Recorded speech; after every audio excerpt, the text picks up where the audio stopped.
You've got a lot to do. Wouldn't it be nice to have a little less on your mind? Eide Bailly can take the pressure off your day-to-day accounting, taxes, data issues, and other business needs.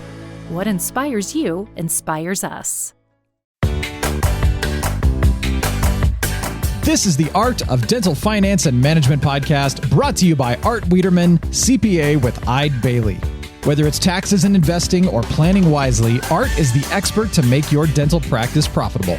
At Eide Bailly, what inspires you inspires us. We provide a suite of accounting and advisory services dedicated to the total care of your practice. Visit our website to access our tools and resources tailored for dentists, eidebailly.com/dentist. That's EIDEBAILLY.com/dentist.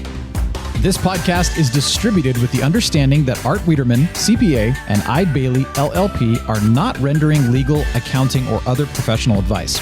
Listeners should consult with their business advisors before acting on any of the information or opinions shared. If you have questions and or feedback, make sure to email Art over at awiederman@eidebailly.com. That's AWIEDERMAN at EIDEBAILLY.com. You can also give Art a call at 657-279-3243. Without further delay, here's your host, Dental CPA Art Wiederman. Welcome to another edition of the Art of Dental Finance and Management with Art Wiederman, CPA. That would be me. I'm Art Wiederman. I've been a dental-specific CPA for 37 years. In fact, I celebrated my 37th anniversary as a dental CPA on actually the day after Labor Day, which was, as we record this, I guess that's today. If you think about it, that's right. Today is September the 7th, and I started on September the 4th of 1984. So 37 years ago today, I walked into the office of the Pride Institute of Management and became their managing director. Wow, time flies. Time flies when you're having fun. How old was I? Let's see. I was 25 years old. My goodness, I can't even think that far back. But anyway, and today we're going to do I guess this will be an anniversary recording of the Art of Dental Finance. And we have a great topic for you today. It's going to be just you and I today. And it's a topic that I've wanted to talk about for a long, long time. I've run into it, virtually every time I have a meeting with a husband and wife. And it's how couples should communicate about money. And just some interesting statistics I'll share with you about money and couples and just things to be thinking about because folks, marriage is hard enough as it is with everything going on in life, especially today in 2021.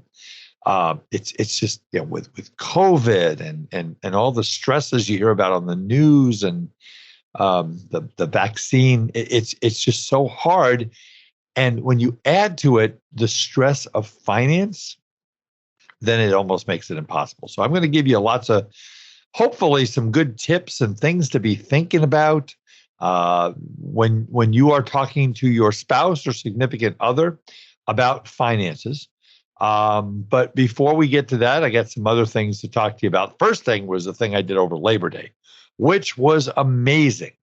So a couple of years ago, at our dental, I'm a founding member of the Academy of Dental CPAs, which is a group of 24 CPA firms around the United States that represent over 10,000 dentists. And for the last year and a half, we have been go without a stop between taxes and tax law changes and PPP and ERC and HHS and all the other gobbledygook that you can even imagine. So we're at a meeting, oh my goodness, this must have been 5 years ago in Seattle. And our president, my dear friend Alan Shipp, says, so Art, you need to vet this group from Louisiana. I'd never been to Louisiana. I tell you about it. I'd been to Louisiana once. I spoke to the Louisiana Dental Convention once, but I'd never really been there other than that. So I talked to them. I go up there. I said, so where are you from in Louisiana? Well, we're from Baton Rouge.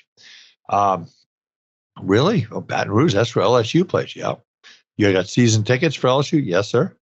I said, do I get to go to a game? They said, yes, sir. I said, you're in the DCPA. It was a very simple vetting process. And these are my dear friends from Apple, Garrett and Company, Robbie, Jude, and Todd. And turned out that they hosted me not only once, but they hosted me twice at LSU football games. One year it was against the University of Arkansas, and the other was the LSU Alabama game where I got to tailgate with 250,000 of my closest friends. It was amazing. So we found out that UCLA was going to be hosting LSU at the Rose Bowl over Labor Day of 2021. So we started playing this about a year ago. And it turned into 10 of them came out, including Robbie and Robbie's husband, wonderful. I'm sorry, Robbie's husband. I'll be all right. Robbie's wonderful wife, Jessica. And they came out with 8 other people from Baton Rouge, some bunch of couples. And we had the music going on the party bus and Louisiana music. And boy, those guys know how to have a good time. And we went to the LSU. We went to the LSU tailgate party, and we went to the football game. Unfortunately for the LSU folks, UCLA was a little better on Saturday than LSU was. They won the game, but we had a great time. So shout out to my good friend Robbie Apple and his wife Jessica. We had a great time at the football game. Took me about 2 days to recover from that. So with that said, let's give you a little information. We talked about the ADCPA, 24 CPA firms across the United States that represent over 10,000 dentists. Go to our website at www.adcpa.org for the member in your area. I am a dental division director with Eide Bailey. Very, very proud to be part of Eide Bailey. We've been part of Eide Bailey now for just over a year. Eide Bailey is, I believe, we're the number 19 size CPA firm in the country. Offices across the Western United States. We in Tustin represent about 300 dentists and dental practices. In Eide Bailey altogether, we're approaching 1,000 dentists across the Western United States. So if you ever want to get a hold of me, you can either email me at Wiederman, Wiederman, at eidebailey.com, or you can call me at 657-279-3243. Also, check out our wonderful partner, Decisions in Dentistry Magazine. Go to their website, www.decisionsindentistry.com, for fantastic clinical articles, content, over 100 different continuing education courses for a very, very reasonable price to get your CE. A who's who of dental professionals and clinicians are on their board. So again, go to www.decisionsindentistry.com. For those of you who have not filed for your PPP Round 1 forgiveness, you may very well at this point be late unless you got your loan in June or in June of 2020. You may be late. That is not the end of the world. You can file for forgiveness. You might just have to start making some payments. And if you do get full forgiveness, they will give you back all the payments you made, including principal and interest. If you have not filed or looked into the employee retention tax credit, if you either were shut down by a government mandate that said you had to shut down, or more than likely, you had a greater than 50% reduction in your gross revenues in any quarter, probably the second quarter of 2020. We have now gone over the $3 million mark just in our office in Tustin of getting tax credits for our clients and people that are not clients. So if you think that you might have had a greater than 50% reduction, give us a call, shoot me an email. We'll send you out an intake form. We'll do a complimentary analysis for you. And the average credit we're getting is about $42,000, which is free money in your pocket. The government's giving it out. So do take a look at that. Also, you want to start going on to the HHS Provider Relief Fund portal and website to look at the rules, because as of January 1, which will be here before you know it, you are going to have 3 months from January 1 until March 31 to report your money, how you spent your money. Now, there's 2 ways you're going to report. One is you're going to talk about what you use the money for to prevent and fight COVID-19. And the other is to report your lost revenues for the reporting period, which for you will be 2020. You have until March 31st if you received more than $10,000. If you got more than $10,000 after June 30th, after July 1, and before December 31st, you have to report in the first quarter of 2022. If you received more than $10,000 from April 10 of 2020, which is when they started sending money out, through June 30th, you must report. I repeat, folks, you must report to the HHS on or before September 30th. And if you have any questions about the Provider Relief Fund, we at Eide Bailly are on top of that too. Send us an email at PRF, which stands for Provider Relief Fund, PRF at eidebailly.com. That's EIDEBAILLY, or shoot me an email, and we'll get your questions answered. But start gathering your information. It's really, really important. Be sure to check out our new Eide Bailly podcast, Ebb and Flow, a business podcast providing inspired insight on issues and trends the middle market faces. Hear unique business stories, get answers to frequently asked and unasked questions, and understand business topics that matter to you. Available now on your favorite podcast platform. All right. So we talked football, which is very important. And we talked HHS and PPP, which by law I'm required to do, or they throw me off the air. So now I want to get to our topic today. And our topic today is couples and communication about money.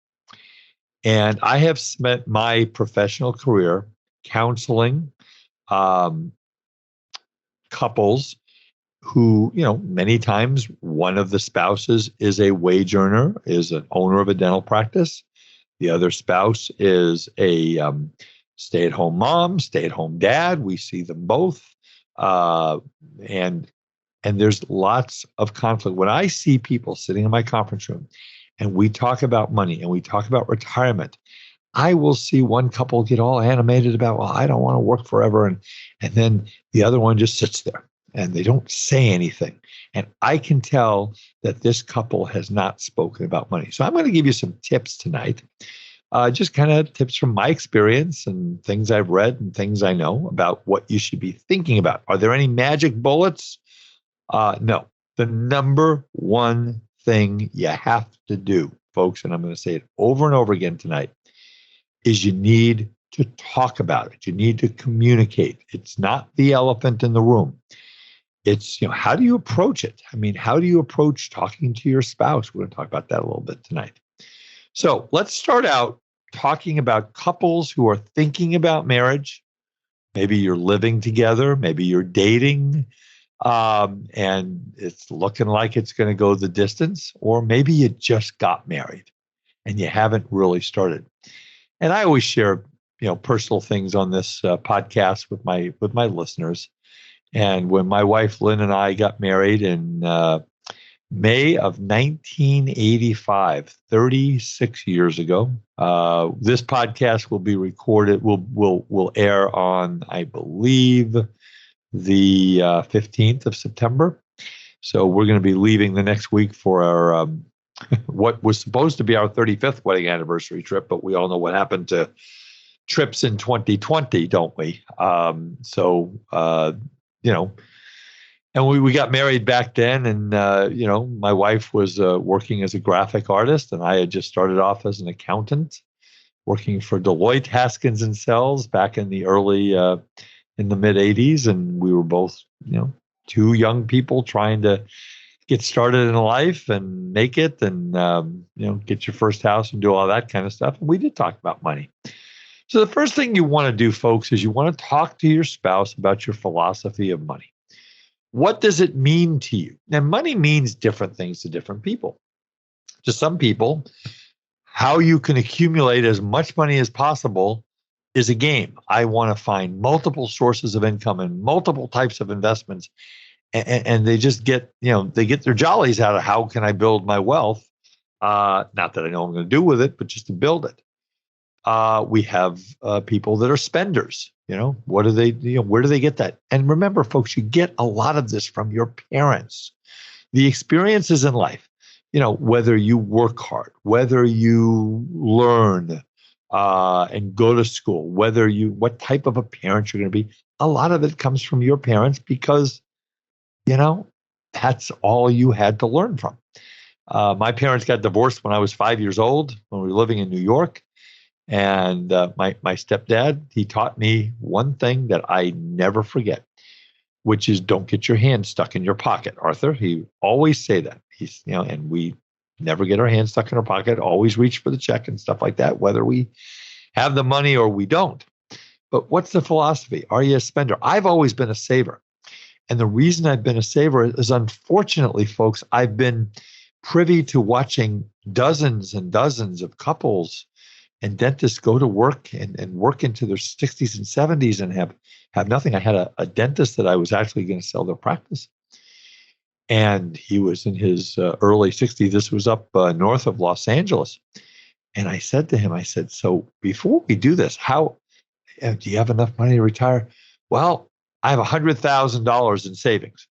So you're 62 years old and you have $100,000 in savings.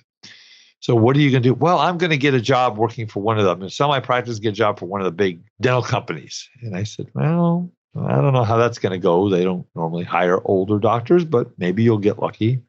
And, and then he told me, well, if that doesn't work out, maybe I'll day trade. And I just shook my head. So, I, over the years, have seen this, and I see people who don't save and don't think about it. They just are living for the today. And I know how hard you guys work, and I know how physically demanding what you do is. I can sit at a desk until I'm 90. And for the benefit of many of my clients who listen to this podcast, unfortunately, guys, I won't be working with you when I'm 90. But I could, because it's, other than having a little arthritis in my fingers, it's not a big deal to do what I do, and keeping my brain sharp is something that I always like to do. But you, as dentists, you have neck and back and shoulders and hands and carpal tunnel and all these things that you have to deal with. So I got to the point where I said, I am not going to be someone who's going to get to the age of 60 and not have any money. So I started saving as much as I could. And we're going to have a little example about when you're married later in the broadcast about just kind of some ways you should think about it.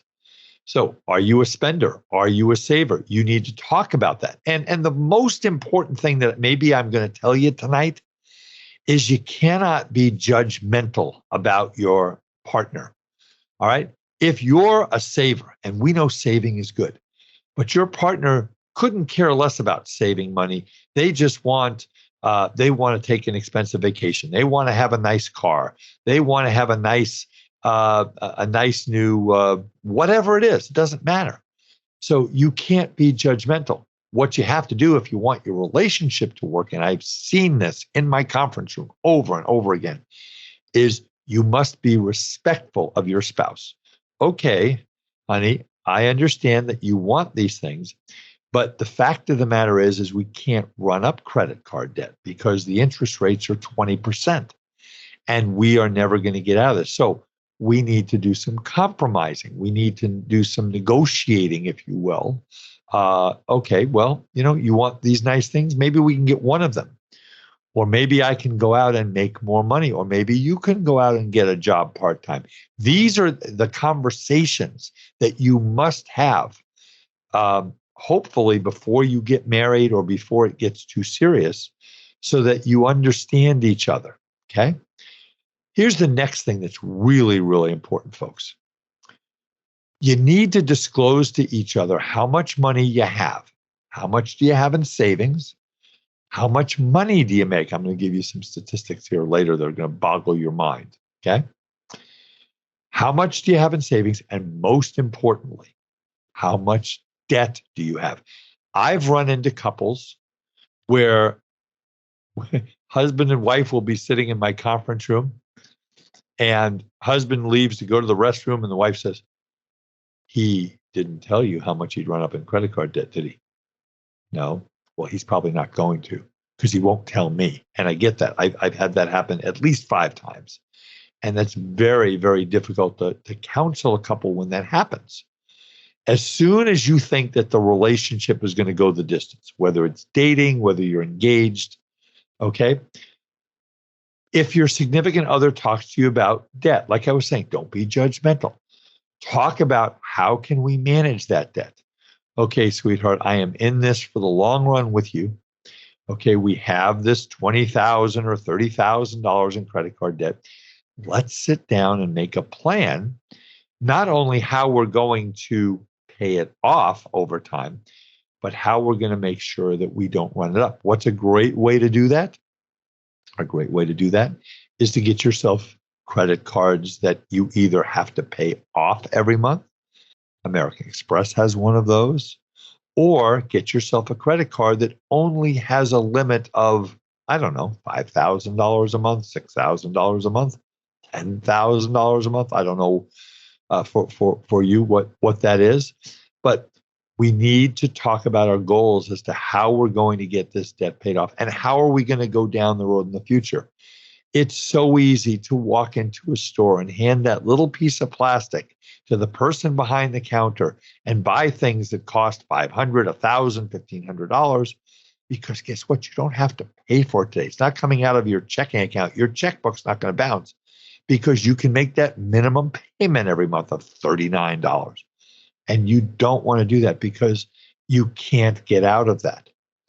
And it's just, so you need to communicate with your spouse. Again, not be judgmental. Talk about how we can work as a team. This is a teamwork thing. Okay, this is a 2-person team. How are we going to live within our means, save some money, put money away for our children's college down the road, and put money away for a nice trip, a down payment for a house, and things like that. So before you cement a permanent relationship, I want you to think about these things, and I want you to ask your significant other some of the following questions. So what happens in the relationship if your partner loses his or her job and needs support? So are you going to be resentful about that? You're going to work every single day. Your spouse or your significant other is going and trying to get a job interview. What's going to happen if Wednesday, your significant other who's unemployed, they didn't go on a job interview, or maybe they went to the beach because there was nothing going on? Are you going to be resentful about that? Talk about that, folks. Talk about what happens. Life happens. People lose jobs. I mean, we saw that in March of last year in the pandemic, and people were laid off. And I mean, life was just turned upside down, and it can happen anytime. What if your partner comes to you one day and says, hey, I'm making $150,000 a year. I'm in sales, but you know what? I really want to be I've always wanted to be a veterinarian, or I want to be a dentist, or I want to be an accountant, or I want to, well, maybe not an accountant, but anyway, I want to do something else, and I want to go back to school. Is the spouse who maybe isn't making as much, are they going to be supportive? If you go from an income of maybe $200,000 a year between the two of you down to $75,000 a year, but maybe your spouse is going to go back to school and get a degree or an advanced degree or go to professional school so that he or she can make a lot more money and be happier at what they're doing. How do you feel about that? You need to talk about these things. I mean, it happens mid-career.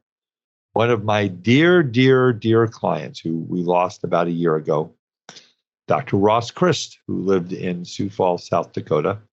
And I loved Ross and his wife, Lisa. They were just two of the most incredible human beings. You know how you have patients, doctors, that this is why you go to work? Well, Ross and Lisa were the people that this is why I go to work. And in the middle of his career, he was a general dentist for 20 years in Torrington, Wyoming with his partner, his business partner. And he came to me one day in the late 80s and he said, Art, I don't want to be a general dentist. I want to be an orthodontist. I have wanted to be an orthodontist since I'm 5 years old, and I just couldn't get into a program. So what happened with Ross? Ross went and applied to every program. And as many of you may know, it's very hard to get into specialty programs. Most universities who have specialty programs, perio, endo, ortho, pedo, they only accept 2 or 3 people a year into their programs, and there aren't that many across the country. So he finally got in. They lived in, they were living in Wyoming. They moved, so he found out that he needed to get teaching credentials in order to have the resume to get into an ortho program. So what happened? He went and got in at the University of West Virginia. And so Lisa stayed home and raised their 2 boys and supported him 150%. And they begged, borrowed, and stole, if you will. They didn't steal, but they did what they had to do. And the next thing you know, Ross became an orthodontist and became one of the most successful orthodontists in the state of South Dakota, and they lived a wonderful life. So she was unbelievably supportive of him. And God bless her. She was a wonderful, wonderful lady. What if your partner decides to become a stay-at-home parent when you have kids? I mean, you got to talk about your philosophy about children. So, and again, I'm not a child psychologist, but I raised 2 boys, and I was very, very fortunate that my wife, Lynn, was able to stay home for the most part with them. Pretty much once my oldest got to be about 5, I was doing well enough. I said, sweetheart, if you want to stay at home, that's up to you, but we can do that now. We got making enough money to do that. But, what if one of them says, I want to be a stay-at-home parent? What's that going to do? Number one, that's going to cut your income, which means you're going to have less money to do stuff. Is that good for the kids? Great. But is the other working spouse going to be resentful if the stay-at-home parent wants to go buy a new car, wants to take a trip, wants to do whatever? You need to talk about that. The next thing that you really need to know about communicating, and again, I keep saying this is the most important thing. So this is also very, very important. Don't ever lie to your spouse about money or debt. You shouldn't lie about anything. My good friend, Dr. Phil Potter, always taught me something, that the truth will set you free. I have a really good friend who's a clinical psychologist who told me, I was talking to him, I said, my biggest pet peeve is people who lie or they do something wrong. They just won't own up to it. And my friend's answer was, Art, get over it. People don't do that. But you should not lie about money or debt to your spouse. If you have run-up credit card debt, if you have financial issues, there might be one spouse who handles the finances and the taxes. I had one spouse who hadn't paid taxes for 6 years, and his wife had no idea. And it was when he told her in the conference room, my gosh, I thought there was going to be a fist fight. I really did. And this is God's honest truth. Don't lie about money or debt. If you have a problem, if you have a gambling problem, you have God forbid, I've had ones that have had drug and alcohol, and they run up debt, and they find a way to get money to support their habits, and try to be truthful. You need to be truthful with your spouse about money or debt. And again, spouses, if the spouse that has a problem comes to you and says, oh, honey, I've been so afraid to tell you, but I've now got the courage to do this. I have a gambling problem, and I owe $100,000 on credit cards. What you, as a supportive spouse, need to say, in my opinion, is, oh my goodness, okay, we're going to deal with this together. We're going to work through this. We're going to get you into a program to make sure that you get healthy when it comes to that. And we're going to sit down with a financial planner and figure out how we can get out of debt. It's not going to happen overnight, but we're going to have a plan. And we're in this together. And as long as you do your part, which means you get some help, I will do my part, which is to be 150% supportive. That's what needs to happen. What doesn't need to happen, if one spouse admits to debt or admits to overspending or admits to not paying taxes or whatever it is yelling and screaming and why did you do this and you're a horrible person, all this stuff. I've seen that too. And your marriage will end. It'll go up in flames. Because as we've talked about over the course of the 2.5 years of this podcast, the number one reason that spouses get divorced is our finances. In fact, according to a study done by SunTrust, money is the number one cause of financial stress in couples and marriages. 22% of divorces are caused due to disagreements on finances. That was a study done by the Institute for Divorce's Financial Analysis. So, we hear about that. Some people say, 45 to 50% of all marriages do not go the distance. And of those, like I say, about 20 to 30% of the reason for divorce has to do with money. So don't lie, be honest, be supportive, work together as a team. Okay?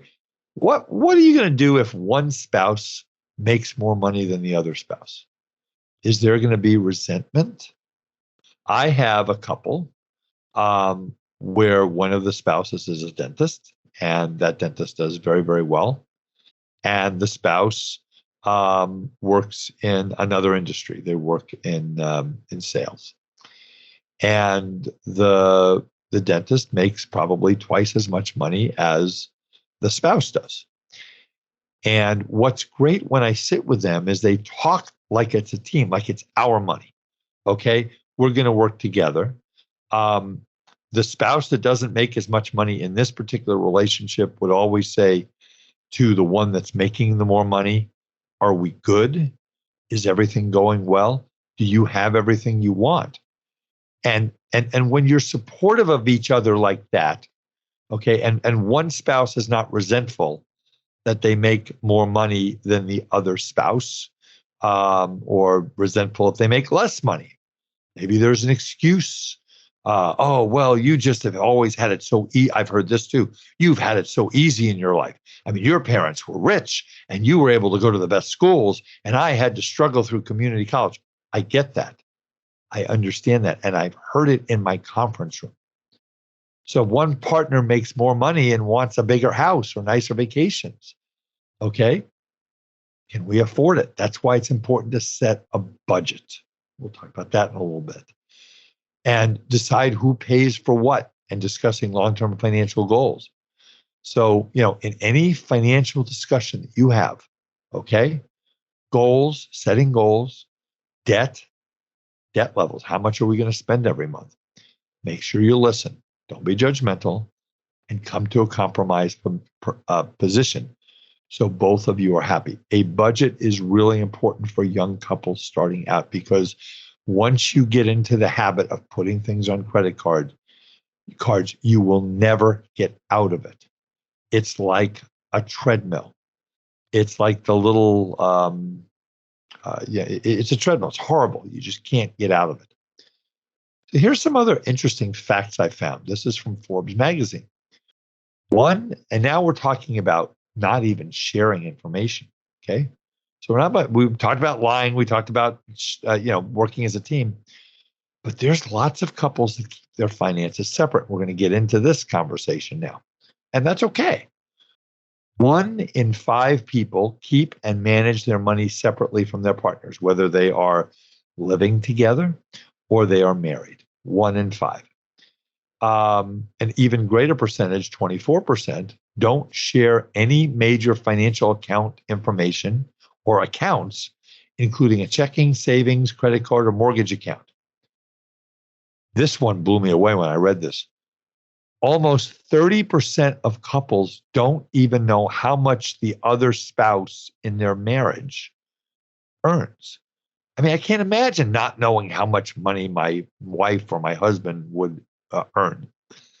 You both look at the tax returns, right? And, I want to stop here and talk about something else. A lot of situations in this life, when it comes to finances, it's one spouse that handles all the finances. And maybe it's for convenience. Maybe it's that the other spouse doesn't want to.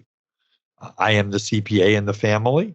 I handle the family finances. I pay our bills.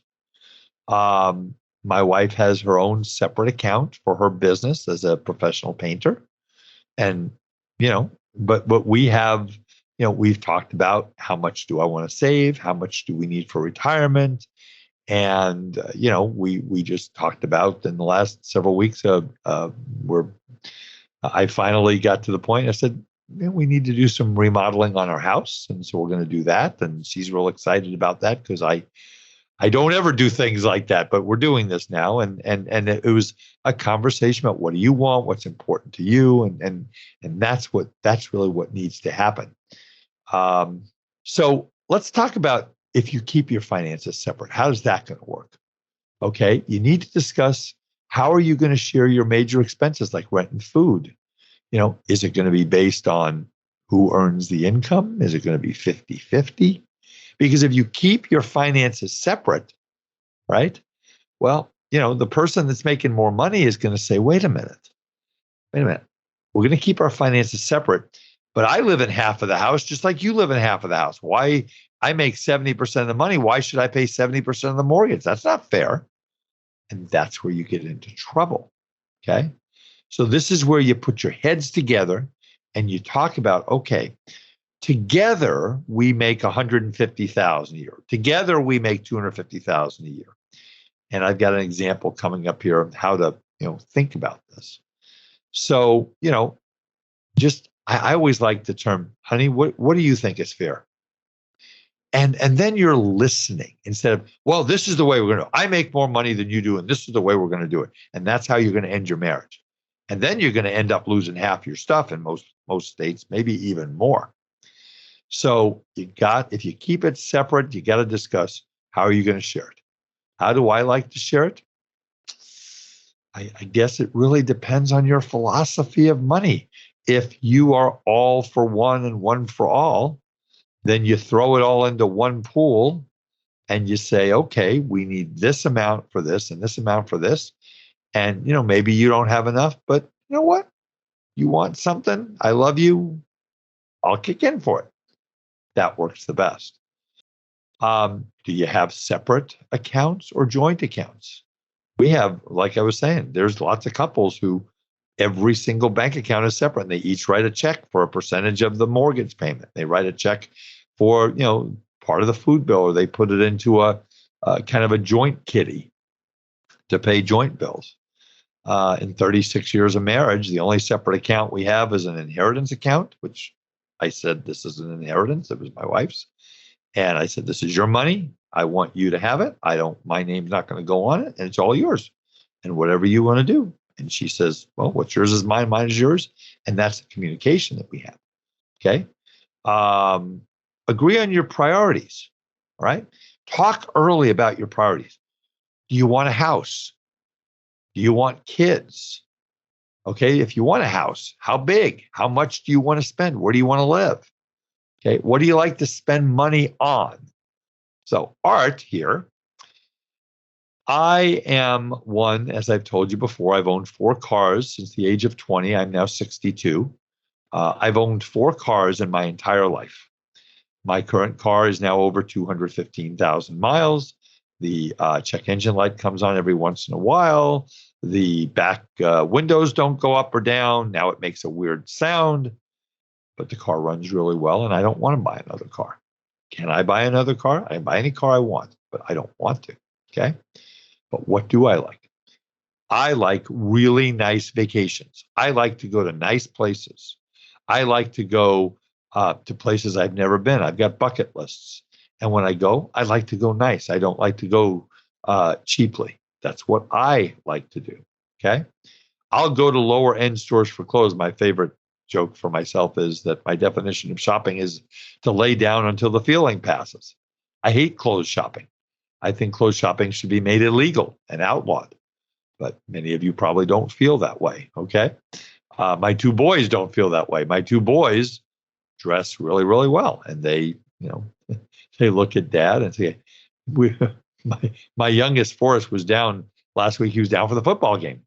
And he says, all right, Dad, we're going to go to the mall. And the number one priority today is to get you new shoes. So dressing well and he dresses exquisitely, and God bless him for it. He looks great every time I see him. But he's trying to help me, and I know, and he's right, and I should, and I will. I promise. I promise. Wiederman family, I'm going to do better. Okay? Public or private school for the kids. Big difference, folks. Okay? Public school is not very expensive. Private school could run $10,000, $15,000, $20,000 a year. Is it worth it? That's a decision I can't make for you. But where is the money going to come from? It's got to come from somewhere.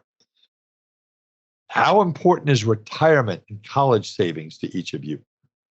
There are people who are 25 or 30 years old. You're just getting started, 35, 40 even, and you're in the prime of your career.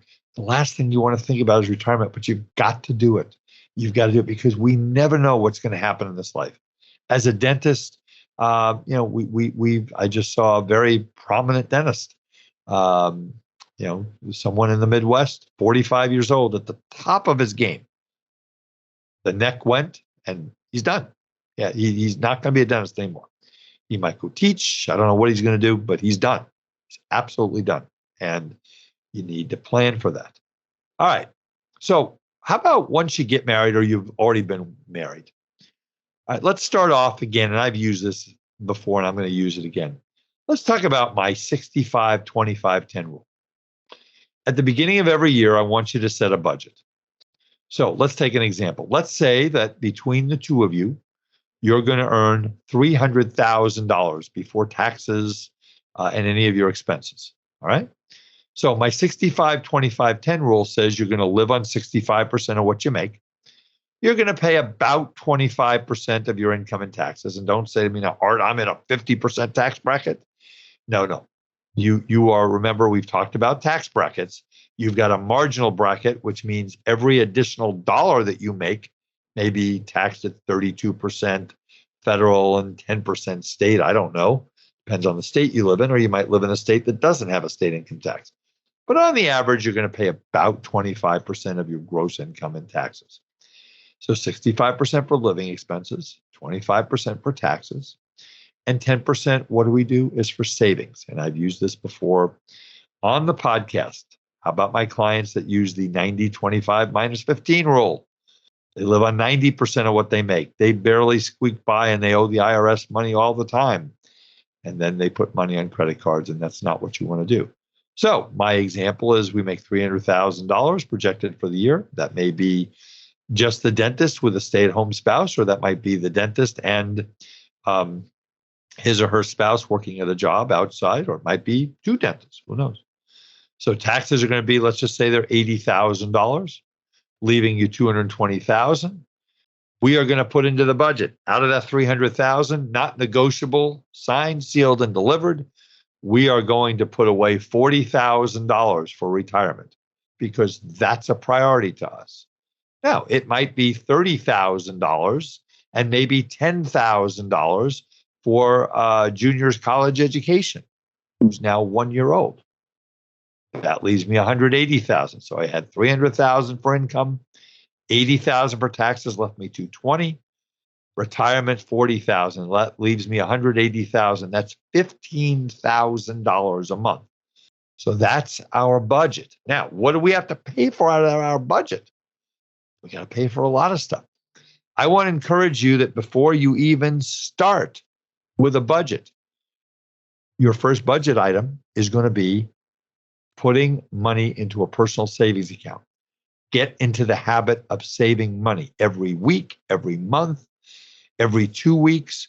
Maybe you take $250 a week and you put it into a savings account. Maybe you do that. And now that's $1,000 a month. That's $12,000 a year. Remember that we want you to have an emergency savings fund, folks, that represents somewhere between 3 to 6 months of your personal living expenses. So, for example, if I'm telling you that we're talking about $15,000 a month, 3 months of personal living expenses are $45,000. 6 months would be $90,000. So maybe you have a goal of $60,000 to put away into savings. It might take you some time to get it done. Maybe it's $1,000 a month. So now that leaves you $14,000 a month. So how much is your house payment? Rule of thumb on a house payment, 1 week's take-home pay. So what's 1 week's take-home pay on, we said our take-home pay after taxes and savings is now, maybe we say it's $15,000 a month. Okay, that's $3,750 a month for housing. If you have a $7,000 a month house payment, you're going to bury yourself. So let's knock out the other big expenses. How about car payments? Well, it depends on car and your philosophy on cars, and people get all messed up over that. So in Art Wiederman's mind, a car is something that gets you from point A to point B. Nobody is going to be impressed with the kind of car I drive. We live in Southern California. Everybody drives a Tesla, Mercedes, a BMW, a Jaguar, whatever it is. Okay. Nobody is ever going to be impressed because you drive a fancy schmancy car, because guess what? Half the people in your neighborhood also drive the same fancy schmancy car. So, do you go and buy that fancy car? Do you lease that car? That's another podcast we're going to have at some point. So how much do you want to spend on a car? You can get a car with a car payment of $500 a month. Get a car with a car payment of $1,500 a month. Well, that's up to you. Student loan debt. Okay. That's another big deal that we got to put into the budget. So after all that's done, we have this amount of money that's left. And we go down to how much do we spend on food? I had 2 children that ate me out of house and home. Food bill was high. Do you shop at the expensive market or do you shop at the regular market? Do you save money? It really depends. If you make $1 million a year, you can shop wherever you want. If you're just getting started, maybe you can't. And I'm going to say this again, try really, really hard not to run up credit card debt. So that $15,000 a month, am I going to say to you, now you need to make sure that your cable bill is no more than $222.50. No, I'm not going to say that, because you're going to have unexpected expenses come up. Your dog or your cat is going to have to go to the vet. You're going to have to go. You're going to have to go to the doctor and pay co-payments. You're going to have to buy a new dishwasher. This is life, folks. Life happens. But as long as you have a pretty good feel for how much you have, and as long as you agree on these things, we get back to vacations. How many vacations a year are you going to take? Where are you going to go? Are we flying first class? Are we going to stay in an Airbnb? Are we going to stay at the Ritz-Carlton, the Montage? Where are we going to stay? These are things that you need to talk about. All right.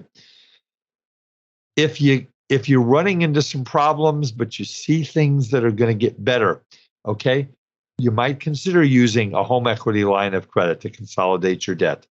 But I have seen so many couples, and this drives me crazy.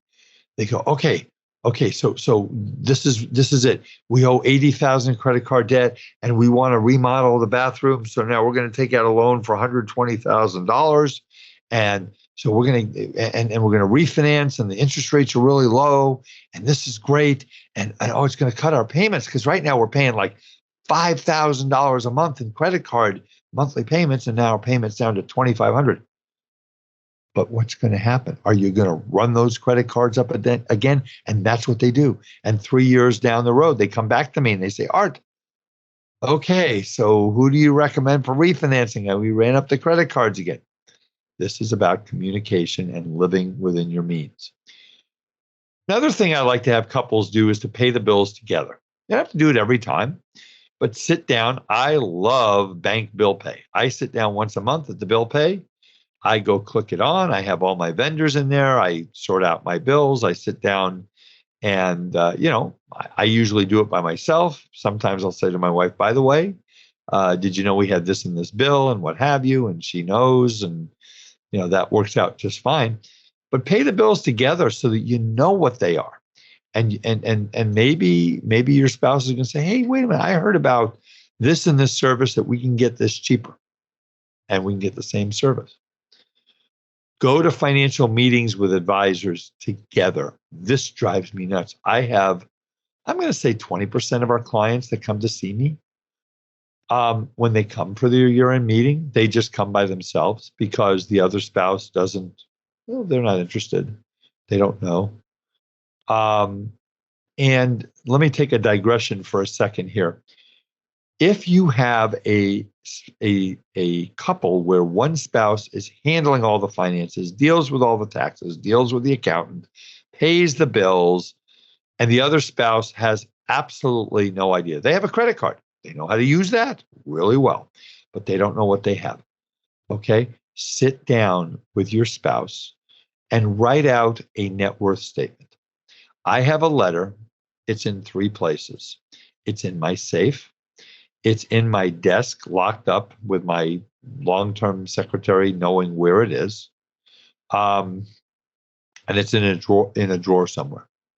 And my wife knows that if she has to open this letter, the letter starts something like this: Dear sweetheart, if you have to open this letter, it means that something very bad has happened, meaning I've died. These are the people that you need to talk to. The first person you talk to is your estate attorney, who will tell you what, where, how your estate is set up and how to transfer assets and what happens there. The second person is your CPA. Very important. Your CPA knows everything about your finances. They can work together as a team with your estate attorney and your investment advisor, your / financial planner. So those are the 3 team members that you need, and probably also an insurance agent. Those are the team members that need to work together. But if you don't go to financial meetings together and you don't know what's going on with your investments, and you don't know how much in taxes you're paying, I've had situations where a spouse will come for the first time in 5 years and they'll go, I cannot believe I have not come to these meetings. I have learned so much from you, Art. And this is not about me. I'm just saying they learn a lot. So go to financial meetings together. Even if maybe part of the time you're sitting there doing a crossword puzzle, you need to listen to what's going on. It's okay if one spouse is more on top of financial matters than the other spouse. It's okay. It's not a big deal. It doesn't bother me, as long as the spouse that's not on top of everything knows what you have, knows what your assets are, knows what your debt is, knows what the budget and the plan is, and is part of the team to make sure that it happens. As long as you both know what's going on and you discuss financial issues together, you can't lose. Agree to disagree. This is another thing I love. Okay? Maybe one spouse wants a new car that's really, really expensive, and the other spouse says, we can't afford that. It's not in the budget. Now, could it be in the budget? Sure. If it's that important to you, sweetheart, that you get that car, that's fine. Okay, where are we going to cut back on other things?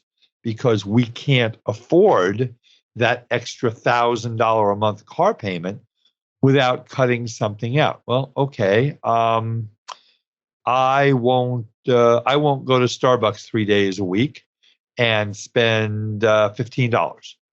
So that's $45 times 4 is $180. Well, I got you 20% of the way there to paying for the car payment.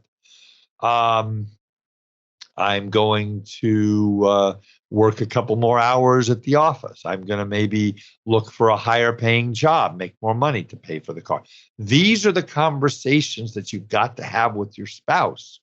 You don't just say, well, I want that car and I'm going to get that car. Do you understand? I've heard that too. Okay. Yeah, we want you to have everything you want in this life because we're only on this planet for a certain number of weeks, months, and years.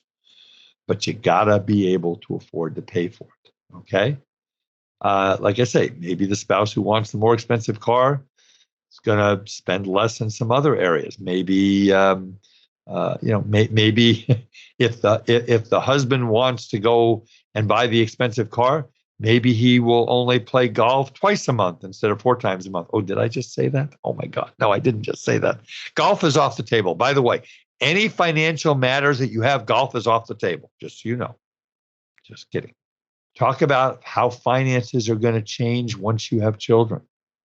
So I had 2 fears when I had my first child. The first fear was financial. Oh my God, now I have another mouth to feed. And then I found out that when you have a kid, your entertainment budget goes down to zero because you don't do anything, because you're home taking care of the kid. So, that's one thing to consider. The other was sleep deprivation. I was very lucky that after 6 weeks, they both slept through the night. But you have to talk about finances. Are we going to start saving for college? Are we going to be spending money on the baby's room? Are we going to be spending money on more clothes? Things like that. So if one or both spouses are self-employed, I believe that each spouse should have the full access to look at the other spouse's sets of books and records for the business, because you'd be shocked at what gets buried in businesses, folks. I'm a CPA. I know how the rules work. Okay. So I think that each spouse, if you're both self-employed, should say to the other spouse, listen, this is how I'm doing. Let's, once a month, I'll show you how my business is doing. You show me how your business is doing. Oh, well, I got an extra $20,000 in the account. We're having a really good month. Oh, okay. Well, we talked about taking that trip to Hawaii or that trip to the Maldives or wherever you're going to take that trip. Maybe now is a good time.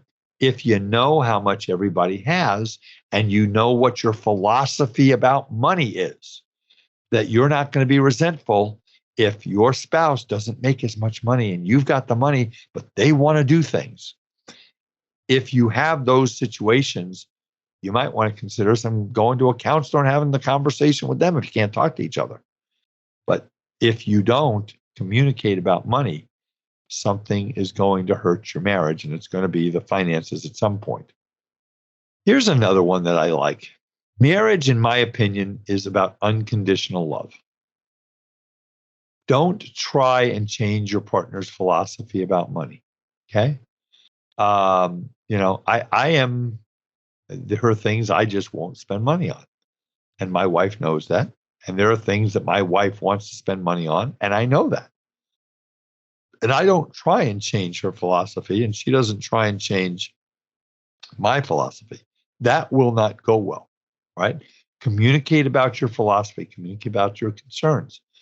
If you're, and again, I'll just pull an example out of the air. I want to play golf once a week with my friends on Saturday, and that costs $100. That's $400 a month. That expense is really important to me. My wife might say, I want to go and get my hair done twice a month or once a month, and that's going to cost $300. I don't know. Okay. I have no hair, so I don't know. My hair care is $20 about every 2 months and takes about 20 minutes. But if that's what's important to her, that's what I want her to do because it makes her happy. And my golf makes me happy. You don't want to be, trying to change. Well, you know what? You don't really need to play golf. You complain about how bad you play. Yeah, but I like it. Don't do that. You should be meeting at least once a month. You could go to your favorite breakfast restaurant on Saturday morning. Go over your budget. Does it have to be on an Excel spreadsheet, perfectly balanced? No, it doesn't. You say, hey, we brought in $20,000 last month. We paid, $6,000 in taxes because we paid our quarterlies or we paid our withholding. After our car payment and the house payment, hey, we're actually ahead $3,000-4,000. And guess what? If you've got financial goals, and maybe after 6 months, you've saved that $1,000 a month into your emergency savings account. Or what if a year ago you guys had $15,000 in credit card debt that you just thought you were never, ever going to pay off? And you worked really, really hard with each other, and you skimped and you saved and you paid off that credit card and you ripped up that credit card because you never wanted to deal with it again. What should you do? You made a financial goal and you met it. Reward yourself. Okay. It's kind of like losing weight. If you lose 20 pounds on your way to losing 40 pounds, okay, are you just going to continue on your diet? or maybe you reward yourself one time if you have the self-control to do it. Same with money. You guys paid off those credit cards. We put $1,500 a month like clockwork into that credit card. And we got it paid off in 10 months or 8 months or whatever it was. So here's what you should do. Next month, take that $1,500 a month and go treat yourself to something. It might be a really nice 3-day weekend with dinners out and a massage for each of you at a resort.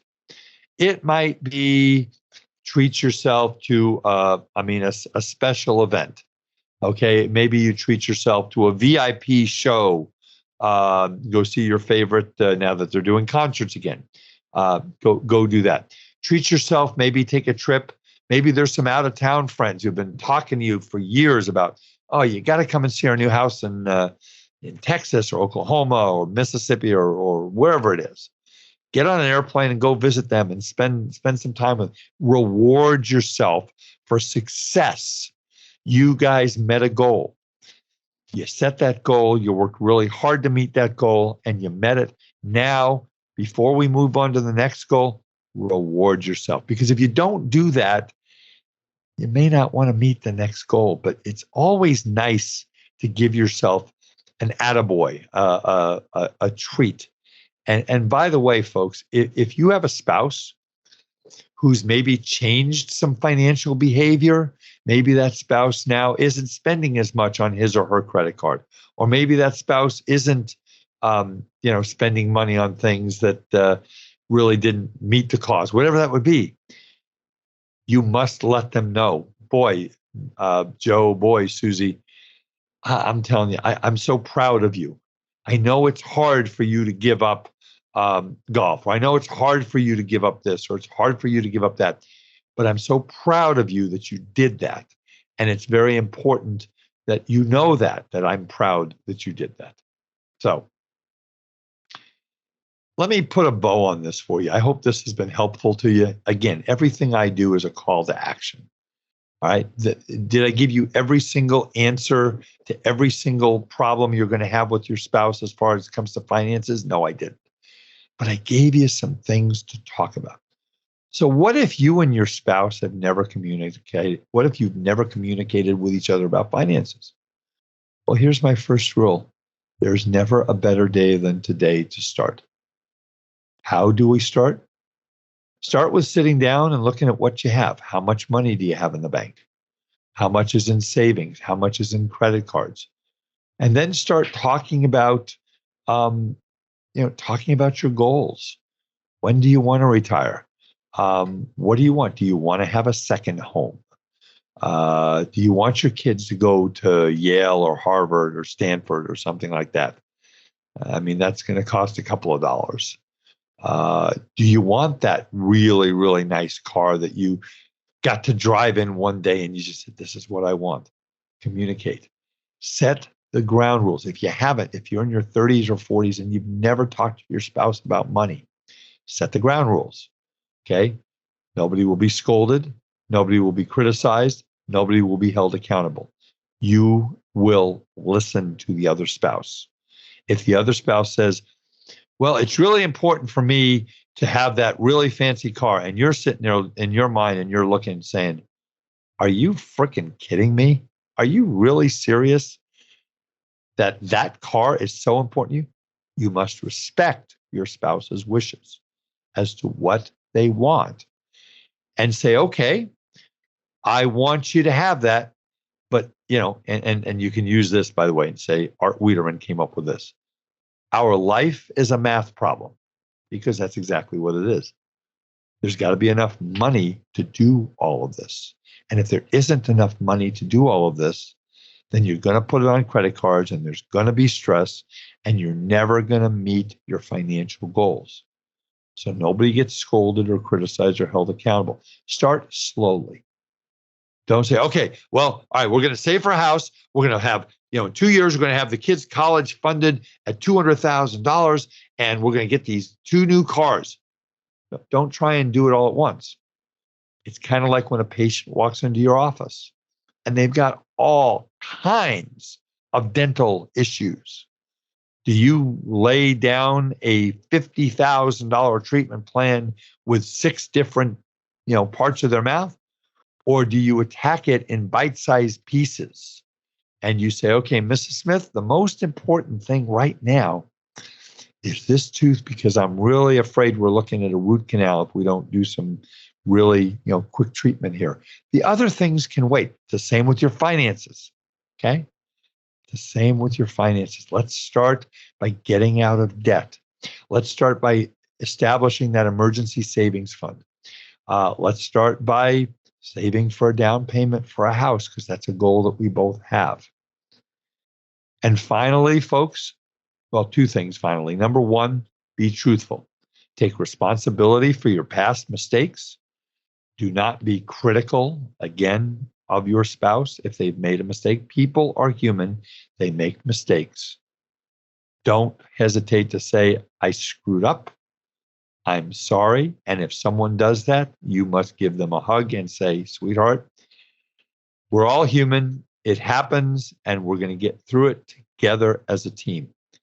And finally, and the last thing I want to point out is, if you need help, don't hesitate to ask. There are wonderful financial planners out there, certified financial planners, people that are not certified financial planners. There are people that will sit down with you and they will help you to meet your personal financial goals, and they know how to do it. We do it at Eide Bailly all the time. People at the Academy of Dental CPA do it all the time for their clients. I've done it many, many times where I'll sit down for a day and I'll just say, guys, what do you want to do? Where do you want to go? And some couples at the age of 40 or 45 have never thought about that. Ask for help. Okay. If someone needed to get their teeth fixed, they're not going to do it themselves. They're going to go to you because you're the professional. If someone needed an estate plan, they shouldn't be going on the internet and doing it themselves. They should go to a professional who knows how to do this and who's trained to do this. Go to a financial professional. And, at the end of the day, folks, you're a team. Act like a team. Be respectful. Be supportive. And most importantly, listen. I hope that's been helpful for all of you guys. So again, don't forget, our partner in crime is Decisions in Dentistry magazine.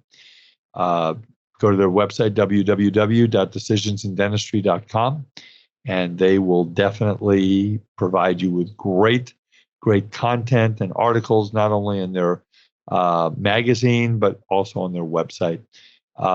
Go to www.adcpa.org. 24 CPA firms, the Academy of Dental CPAs, my mothership. We are the financial first responders. That's what we've been for the last 18 months. If you are looking for some help from me, you want to talk to me, you want to talk about the ERTC, the Employee Retention Tax Credit, the Department of Health and Human Services Provider Relief Fund, my phone number at the office is 657-279-3243. My email is awiederman@eidebailly.com. Go to our monthly series on the business of dentistry. You can go to our website, which is www.eidebailly.com. We're going to be having a wonderful webinar in, I think, the one in September. Again, you can see them all on our YouTube page. We're actually doing one tomorrow night. We're recording it. It's going to be live. Tomorrow night. You won't hear it by then, but it will be on our YouTube page. So go to our YouTube channel and you'll see the financial planning. We're actually going to do a mock financial plan for a dentist through our financial planning software and show you how that all works interactively. It's going to be really cool. We're going to do that. We're going to be also having on our, Clint Johnson, who's been on my podcast, is going to be talking about how to work with PPOs and maximize your reimbursements out of there. And we're going to have my good friend Rachel Wall and her team talking from Inspired Hygiene in North Carolina about hygiene. That's going to finish up our program for the year. So With that, folks, I want to thank you so much for the honor and privilege of your time. The thousands of people each week that listen to this podcast is just mind-boggling to me. Every time I talk to a dentist, it seems these days they've heard the podcast, they've heard the webinars.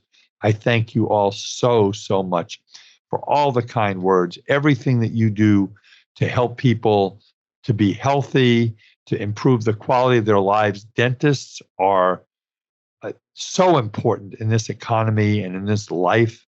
Again, like I've said over and over again, and I'll keep saying it because I want you to remember it. It's not about, you don't just fix people's teeth. You're about a better life and a better job and a better relationship and a better self-esteem. You save people's lives when you help them with sleep apnea. You're saving someone's life when you get them a beautiful smile that they can't imagine that they ever would have had. The confidence in their life and the improvement in their life. It's amazing. It's absolutely amazing. So keep doing what you're doing, but let's make sure that we get you financially solvent so you can enjoy yourself in retirement. And with that, I will say adieu, goodbye, au revoir, whatever you want to say. This is Art Wiederman for the Art of Dental Finance and Management with Art Wiederman, CPA. Please tell your friends about the podcast, write a review, and we'll see you next time. Bye-bye. Thank you for listening to today's episode of the Art of Dental Finance and Management podcast. Be sure to subscribe wherever you listen to podcasts so you never miss an episode. The Art of Dental Finance and Management podcast is produced by Eide Bailly in partnership with Art Wiederman, CPA, Decisions in Dentistry Magazine, and the Academy of Dental CPAs. For audience questions and feedback, email Art Wiederman, awiederman@eidebailly.com. That's AWIEDERMAN @EIDEBAILLY.com. Or you may call Art at 657-279-3243.